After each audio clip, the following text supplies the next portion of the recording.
میری آج کی ویڈیو میں آپ کو ان تاریخ ساز مزاحیہ کرداروں کے متعلق بتاؤں گی جنہوں نے پڑھنے والے کو عرصے سے اپنے سحر میں جکڑے رکھا اور جن کی مزاحیہ حرکات نے ہمیں کہہ کے مار کر ہنسنے پر مجبور کر دیا۔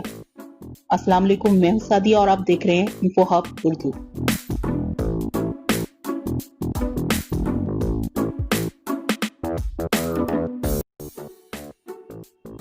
برِ صغیر اور ایشیائی ادب کے پڑھنے والے عمر یار سے اچھی طرح واقف ہوں گے۔ یہ کردار طلسم الشربہ نامی کتاب کے علاوہ داستان امیر حمزہ میں بھی ملتا ہے۔ عیاری اور ہوشیاری کا یہ پتلا خیر کی قوتوں کے ساتھ بدی کی طاقتوں سے الجھنے کے لیے مشہور ہے۔ یہ ذہانت اور وظائف کے ساتھ دشمنوں کو کاری ضربے لگاتا ہے اور کاری سے داد وصول کرتا ہے۔ طلسم ہوشربہ ہمارے ادب کی ایک حیرت انگیز تصنیف ہے۔ یہ 14 جلدوں پر مشتمل ہے۔ اسے لکھنؤ کے 5 داستان گوئیوں نے مل کر مکمل کیا۔ اس میں سینکڑوں کردار ہیں اور سب ایک دوسرے سے مربوط ہیں۔ عمر یار جو کہ ایک جاسوس ہے کا کردار اس میں بہت نمایاں ہے۔ عمر یار کے پاس ایک زنبیل ہوتی ہے۔ طلسم الشربہ ہمارے تصوراتی ادب کی ایک اولین اور عمدہ کتاب ہے۔ مغرب کی لکھی ہوئی کوئی بھی فینٹیسی اس کا مقابلہ نہیں کر سکتی۔ عمر یار اپنے خالق کے ذہن کی عجوبہ تحلیق ہے، ایک یادگار افسانوی کردار ہے جو ہمیشہ سے بچوں کا پسندیدہ رہا اور جس سے کئی لکھنے والوں کو لکھنے کا شوق چرایا۔ نمبر 2 پر آتے ہیں شیخ چلی۔ پہلے زمانے میں لوگ قبیلوں میں رہتے تھے۔ ہر قبیلے کا ایک رہنما ہوتا تھا جس کو سردار یا شیخ کہتے۔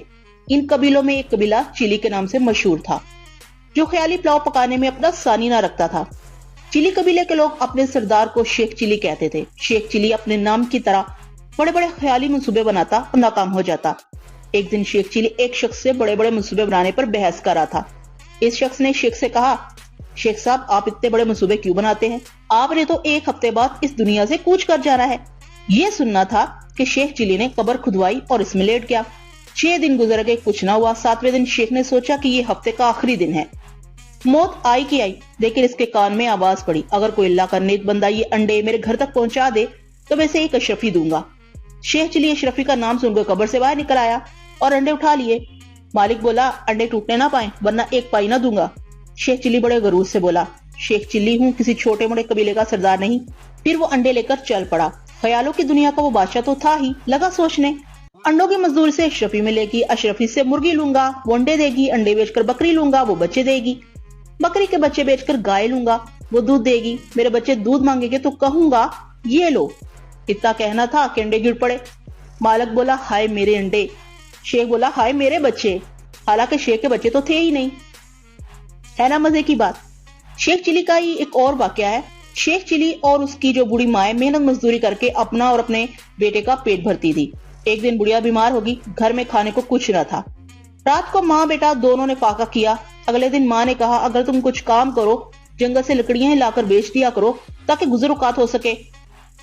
شیخ چلی نے جنگل کی راہ لی۔ جو درخت اس کے راستے میں آتا وہ اس سے پوچھتا میں تجھے کاٹ لوں یا نہیں۔ کسی درخت نے بھی اس کا جواب نہ دیا۔ شام ہونے کو تھی، شیخ چلی گھر واپس آنے کا ارادہ کر ہی رہا تھا کہ ایک درخت نظر آیا۔ اس نے پاس جا کر پوچھا میں تجھے کاٹ لوں؟ درخت بولا ہاں کاٹ لے، مگر ایک نصیحت کرتا ہوں، میری لکڑی سے پلنگ بنانا اور بادشاہ کے دربار میں لے جانا۔ اگر بادشاہ اس کی قیمت پوچھے تو اس سے کہنا پہلے 1-2 راتیں اس پر سوئے، پھر اگر مناسب سمجھے تو خرید لے۔ شیخ چلی نے درخت کی ہدایت کے مطابق اس سے لکڑیاں کاٹ کر پلنگ تیار کیا اور بادشاہ کے دربار میں پہنچا۔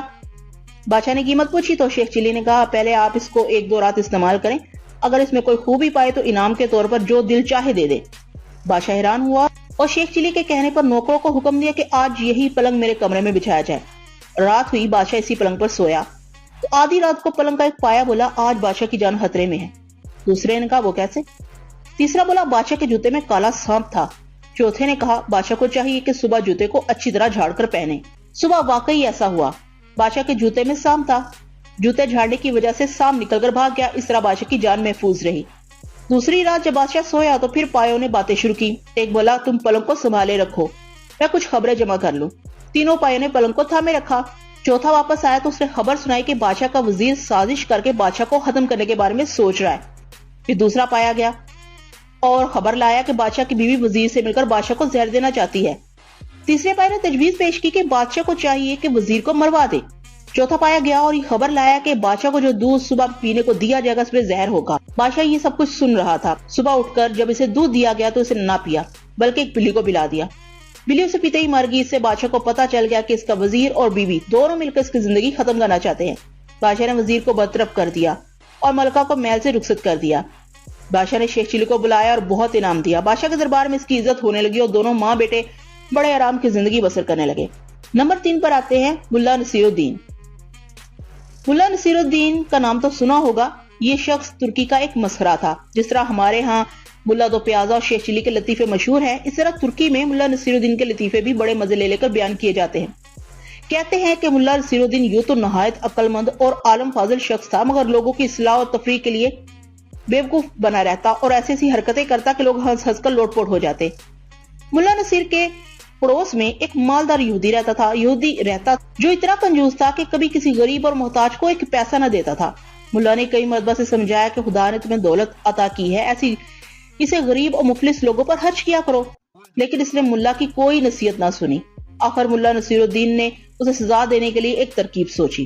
ایک روز صبح سویرے وہ نماز پڑھ کر زور زور سے دعائیں مانگنے لگا، یا اللہ اگر تو مجھے 1000 اشرفیوں کی تھیلی بھیج دے تو میں اسے محتاجوں پر صرف کر دوں، لیکن اگر اس میں سے ایک اشرفی بھی کم ہوئی تو ہرگز قبول نہ کروں گا۔ یہودی نے یہ دعا سنی تو سوچا کہ ملا بڑا ایماندار بنتا ہے، اس کی ایمانداری آزمانی چاہیے۔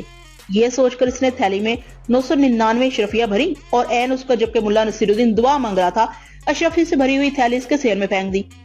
ملا نصیر الدین نے لپک کر تھیلی اٹھا لی اور اس میں سے اشرفیاں نکال کر گننے لگا۔ کل 999 اشرفیاں تھی۔ ملا نے خدا کا شکر ادا کیا اور کہنے لگا، یا اللہ میں تیرا شکر گزار ہوں کہ تو نے میری دعا قبول فرما لی۔ اگر ایک اشرفی کم ہے تو کوئی بات نہیں، یہ اشرفی پھر کبھی دے دینا۔ یہودی نے جب ملا نصیر الدین کے یہ الفاظ سنے تو سخت پریشان ہوا اور دل میں کہنے لگا، یہ ملا تو بہت چلاک ہے، اس نے دھوکے سے میری اشرفیاں ہتھیا لی۔ وہ بھاگا ملا کے پاس آیا اور کہنے لگا، تم بہت بے ایمان شخص ہو، لاؤ میری اشرفیاں واپس کرو۔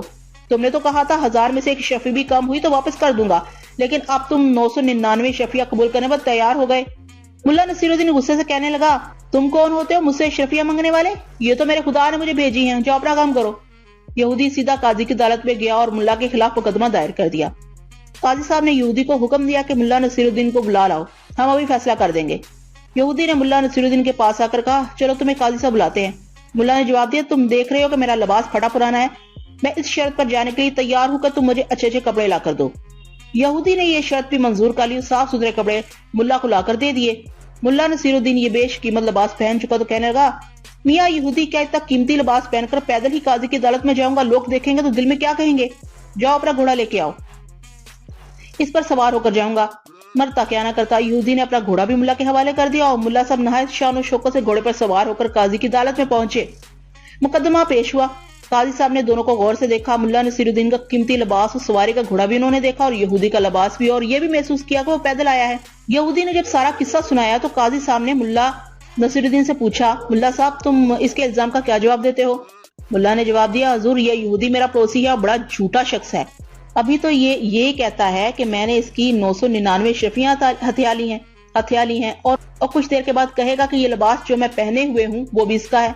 یہ سنتے ہی یہودی چلا اٹھا، ہاں جناب یہ لباس بھی میرا ہے، میں نے اسے پہننے کے لیے دیا تھا۔ ملا نے کہا، سن لیا آپ نے، یہ لباس بھی اس کا ہو گیا اور ابھی دیکھیے یہ کہہ دے گا کہ گھوڑا بھی اسی کا ہے۔ یہودی غصے سے چیخ اٹھا، ہاں حضور یہ گھوڑا بھی میرا ہی ہے، ملا نے مجھے سواری کے لیے مانگا تھا۔ قاضی نے جو یہ باتیں سنی تو یہودی کو ڈانٹ پھٹکار کر نکال دیا اور مقدمہ خارج کر دیا۔ یہودی روٹتا پیٹتا ملا نصیر الدین کے گھر پہنچا، اس کی بڑی منت سماجت۔ ملا نے اس شرط پر اس کی اشرفیاں، لباس اور گھوڑا واپس کیا کہ وہ آدھی اشرفیاں غریبوں میں بانٹ دے گا اور آئندہ بھی نادار لوگوں کی مدد کرتا رہے گا۔